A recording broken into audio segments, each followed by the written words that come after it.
Salve, salve minha galera mais ou menos nerd, sejam todos bem-vindos à nossa sala. E hoje é dia de revisão para a galera dos terceiros anos. Nós vamos conversar aqui sobre os principais grupos de clima do nosso território e consequentemente das vegetações que se desenvolvem em cada grupo climático. Nós vamos começar falando sobre o clima equatorial, que é o clima que predomina principalmente na região norte do nosso país. Ele é o clima que apresenta o maior índice de chuva ao longo do ano, ou seja, ele é o clima mais chuvoso. É um clima quente devido à sua proximidade com o Equador e úmido devido a esse alto volume de chuva. É um clima que sofre a influência principalmente da massa equatorial continental. E é um clima que apresenta esse índice de chuva basicamente regulares e constantes.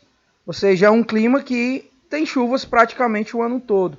E isso acontece principalmente por causa da influência da floresta amazônica nessa região, com o processo de evapotranspiração que a gente já conversou em aulas anteriores.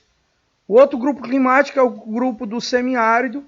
É um clima típico da região nordeste e que, diferente lá da região norte, é o que apresenta o menor índice de chuva. É um clima quente e seco, quente devido à proximidade do Equador e seco por conta de vários fatores, como por exemplo o relevo e as massas que atuam no território, e apresenta chuvas irregulares e escassas, ou seja, dificilmente chove nesse grupo climático. O próximo grupo de clima é o clima tropical.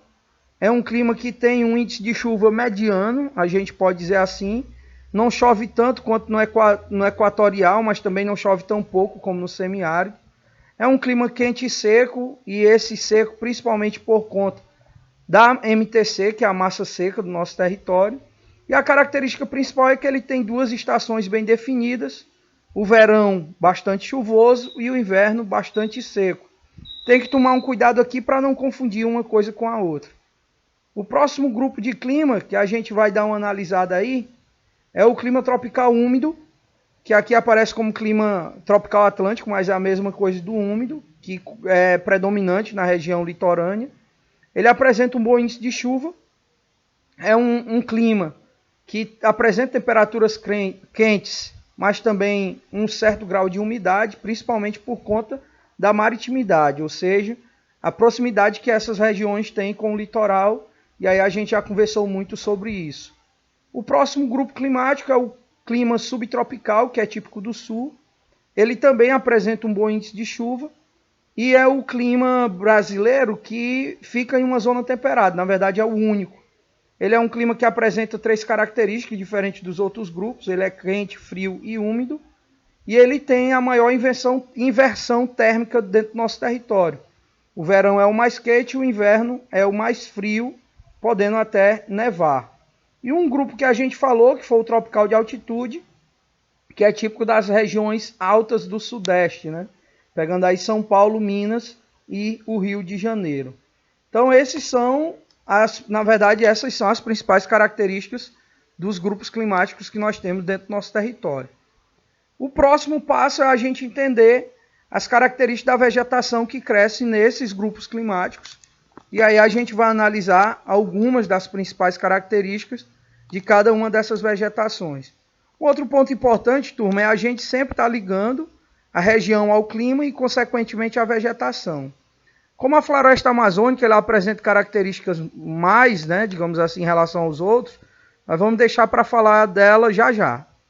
E aí nós vamos para o cerrado, que é a vegetação lá do centro-oeste, do clima tropical.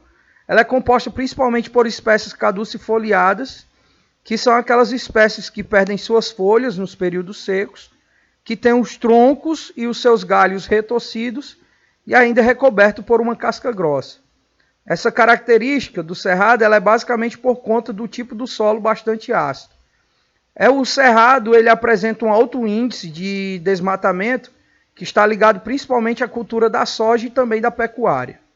O próximo grupo de vegetação é a caatinga, que é típica do Nordeste, lá do clima semiárido. E a vegetação que cresce nesse ambiente são as espécies xerófilas e também xerófitas. São espécies que praticamente não possuem folhas, são espécies que possuem espinhos, que concentram água no interior e têm suas raízes muito próximas da superfície, para que ela possa consumir uma grande quantidade de água antes que ela evapore. E aí eu estou colocando, né, a capacidade que essa vegetação tem de concentrar água no seu interior. A próxima vegetação é a do litoral, que é a Mata Atlântica, também conhecida como mata ciliar. É uma vegetação que cresce no clima tropical úmido e que tem na sua formação espécies hidrófilas e também higrófilas. São espécies resistentes à salinidade no ar, já que se desenvolvem próximas, né, do litoral, e espécies adaptadas a ambientes aquáticos, como por exemplo o mangue, como a gente está vendo aí nessa figura, que tem uma característica de possuir raízes aéreas para fazer esse trabalho de respiração quando a área estiver alagada. Uma outra vegetação que a gente vai conversar e que eu não coloquei aqui, mas já já eu puxo uma extensão para ela, é a vegetação das araucárias. Mas aí nós vamos falar aqui dos campos, que são formados principalmente pelo Pampa Gaúcho e também pelos mares de morros, que é uma extensão de vegetação muito típica no sul, principalmente, né?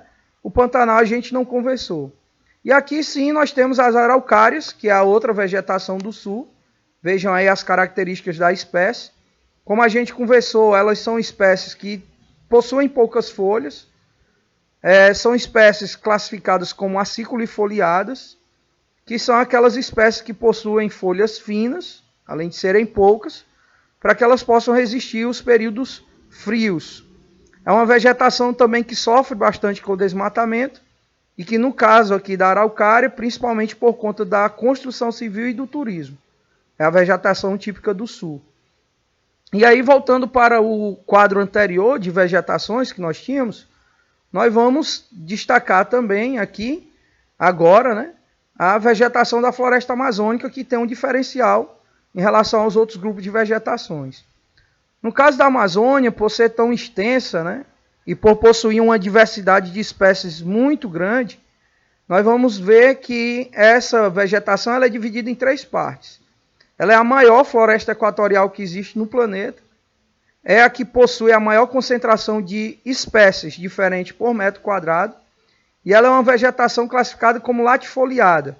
São espécies que possuem folhas bem largas e que facilitam e aceleram o processo de evapotranspiração, que a gente já conversou no conteúdo anterior.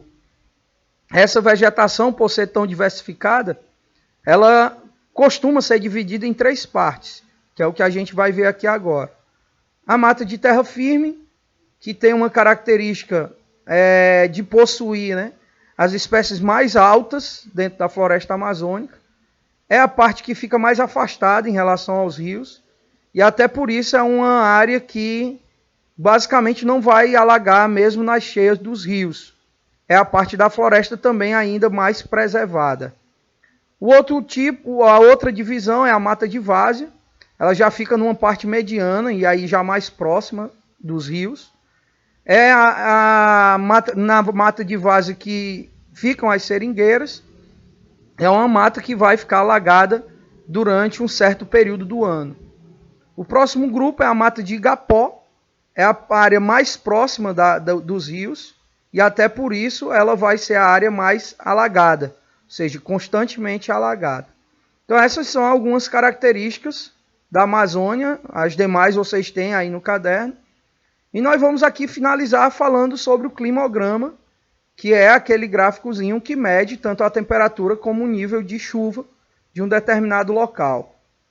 Lembre-se que à esquerda a gente terá a temperatura e à direita, na verdade, à direita a gente terá a temperatura, desculpa, e à esquerda nós teremos o nível de chuva. Aqui embaixo nós teremos os meses do ano. Essa temperatura ela é medida em graus Celsius e no caso, a pluviosidade vai ser medida em milímetros. Então é isso, galera. Eu desejo sucesso para vocês, né? Que vocês possam fazer uma boa prova, que o vídeo realmente possa ajudar nos estudos de vocês. E aí fica a dica, pega o caderno, vai estudando pelo caderno, vai acompanhando pelo vídeo, dá um like no vídeo, o canal precisa dos likes, e sucesso para todo mundo na nossa prova bimestral.